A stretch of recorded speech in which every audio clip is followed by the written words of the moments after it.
In a major ruling, the Supreme Court has sided with an evangelical Christian web designer in Colorado who doesn't want to make websites for same-sex weddings. The ruling stemmed from a case brought on by Lori Smith. Hi everyone, this is Ashley here. So I wanted to talk about this new decision by the Supreme Court that definitely protect our freedom of speech, especially if you are a Christian. Now, before I start this video, I just want to give an overview. So in Colorado, there was a Christian designer. She refused to create a wedding website for a same-sex couple, and they sued her.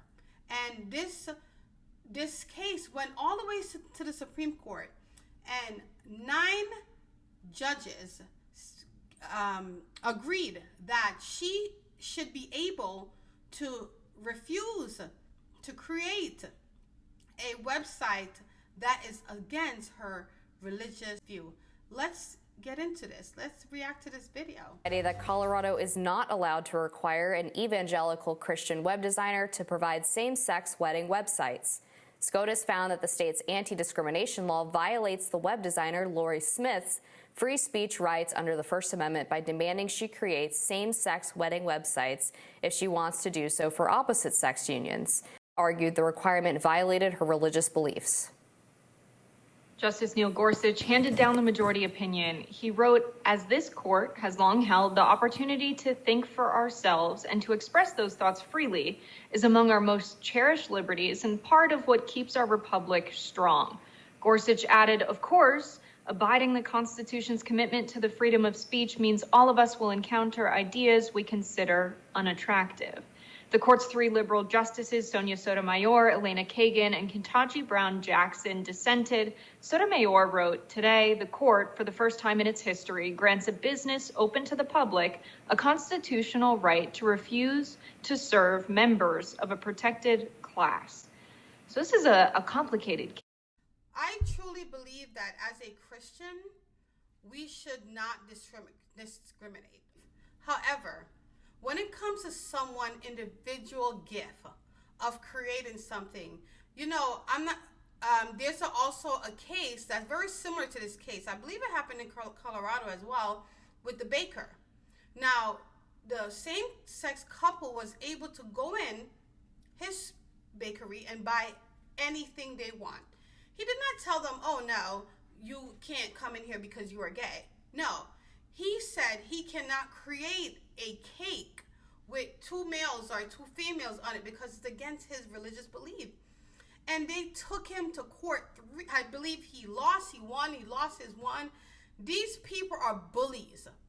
They could go to any other bakery, but instead, they want this man to create a cake for them, that is against his religious belief. They are trying to impose their lifestyle on our beliefs. And this is exactly what happened to this Colorado Christian designer. She said everything else was free to them. But when it comes to creating a website, that is her gift, that is her talent. And that's against her belief as a Christian. And I believe she had lost it. I believe she lost the case, and then she went and filed another one, and it went all the way to the Supreme Court. But I'm so happy that she was able to win, and this is definitely a great thing for a Christian, because I see the persecution that we've been going through as Christians when it comes to this protected class of people.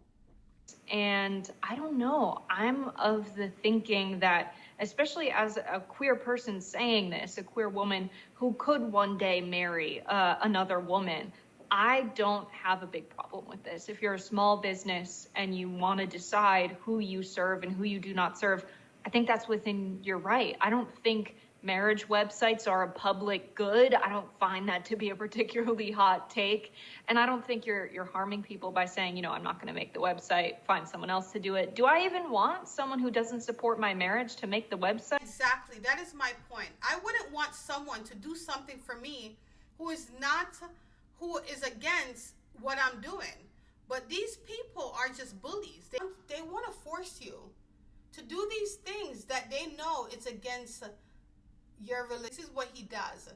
This is what the enemy does. This is what the Satan, the devil, does. He's the master of confusion. And these people who are trying to force their belief on others, they're just trying to prove a point to their crowd, their people, that Christians have to bow to us, that they have to do whatever we want them to do. Can you imagine a gay couple or whatever is on a shop, and I tell them that I want them to create a cake that says being gay is a sin, right? You think they would want to create that for me? Of course not. Let me know what you think. Please don't forget to like and subscribe.